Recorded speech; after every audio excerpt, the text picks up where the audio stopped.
All right, guys, I got a quick little video for you to help troubleshoot your Minn Kota Ultrex. I got a 112, it's 36 volt. And the issue I was running into is 2 days ago, I went out to the lake and I noticed as soon as I would hit spot lock, it would disengage and beep 3 times. Well, at the same time, I noticed that I could go right just fine, but trying to go left, I had to push down significantly harder.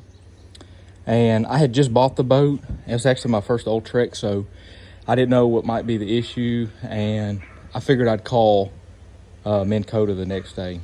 Well, the next day I went out on the lake, deployed the trolling motor, and as soon as I turned it on, the trolling motor wrapped all the way right and would not go left.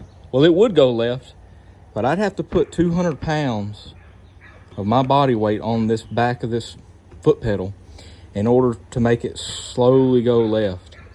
And the minute that I got off of the trolling motor, it went all the way back right. So I finally got through to Minn Kota after being on hold for about an hour. But once I got on the phone with them, they're actually a lot of help. And I told her the symptoms I was dealing with, and she's thinking that it might be the steering sensor. And what she ended up having me do is get my remote, and she wanted me to see if I could turn it with the remote, because apparently the remote overrides the steering sensor. So if your steering sensor is bad, and all that is, there's some sensors up under the foot pedal that as you go back or forward, it pushes on them sensors and turns your motor. So the remote overrides it, apparently, so she said. And so I tried turning it with my remote, and it still wouldn't turn. It was all the way right, and it would not go left. So when I told her that, she said, well, it might be your control board, and it doesn't really sound like your steering sensor. I said, okay. Well, here's your control board. There's a plate on the back side of this foot pedal. It's got like 15 screws in it. You remove that plate, and then this is what it looks like. This is your control board, and this is your steering sensor cable. That this cable goes back to the steering sensors and it plugs into your control board. The reason why I have it unplugged is I called a shop this morning to see if they had a control board in stock. And he asked me what are my symptoms, and I told him. And he said he thinks it's the steering sensor. I told him about my conversation with Minn Kota. He said, what I want you to do is go out there and unplug the steering sensor cable. It's a little white cable. It's got a red, white, green, and black. It plugs in right there. There's like a little clip you got to push in and it pops out. I had to wiggle mine out, but it eventually came out. He said, unplug that and then see if your remote works. So I unplugged it. And as you can see now, when I turn it on, it don't go all the way right like it was doing. And now I can use my remote to turn it.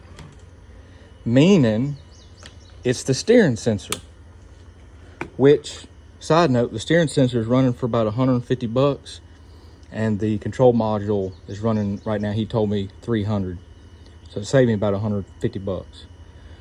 But that's just a good little troubleshooting tool. If you have an issue with it not wanting to turn one way, or it's turning all the way by itself, it's really either a couple of issues. It's either your control module, your steering sensors. You might have an issue with this cabling, but I think if you had an issue with your cable, that you'd be having some different symptoms. There's also a plug right here that I tested connections on. I watched a YouTube video and he suggested that. But a quick first tool is just pull this plate off and unplug your steering sensing cable. And if you can move it with your remote after you unplug it, the culprit is the steering sensor. Simple as that. If you unplug this and it still doesn't work with your remote, then more than likely it's your control board. Saves you some money bringing it to a shop and having them charge you labor to do this. There's also some more YouTube videos on YouTube that show you how to replace the steering sensor. It's pretty simple. Once you unplug it here, You got to take out some screws. This big cable right here is your cable. You got to pop them screws out. You got to loosen up a nut on your speed pot right here. Pop the speed sensor out. Then you got to pop this pin out. You drive like a punch through.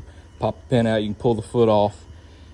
And then the sensor is just 4 screws. And then you can put the new sensor on and plug it in. There's a detailed video on YouTube, sorry, that shows how to replace this. Save you some money, because you take this to a shop to get replaced, they might end up telling you it's 2 parts and charging you more money, or charging you $500 for labor for a simple part that you can troubleshoot yourself and replace yourself. If you got some basic hand tools, you can replace it yourself. There wasn't many videos on YouTube troubleshooting this, and I just wanted to post this that way it'll maybe help somebody figure out what's going on with their Minn Kota Ultrex. So I appreciate it, guys. This is my first video on YouTube, so if it's bad, I apologize. So y'all have a good day.